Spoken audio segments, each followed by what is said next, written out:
How to add a Gmail account on Android. In this video, I'm going to show you guys how you can easily do that. So let's just jump right in. The first thing you're going to have to do is open up your Gmail application. And once you open it up, you will find your profile icon at the top right corner.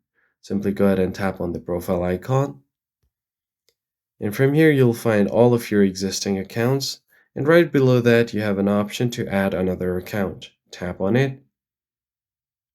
And then from here, choose which kind of account you want to add. I'm going to choose Google. And then if you have fingerprint or facial verification, you're going to have to enter that to verify so that it gives the authorization to add account. Now simply go ahead and enter your email address and then tap on next. This account is already on this device, so you can enter any other email address. Hit next. And then from here, you're going to have to confirm that you're not a robot. Complete the CAPTCHA.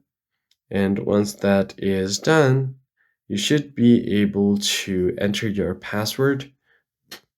Now simply enter your password, tap on next, and you should be able to log into your other account. And that's pretty much it. If you found it helpful, be sure to like the video down below and subscribe. I'll catch you on the next one.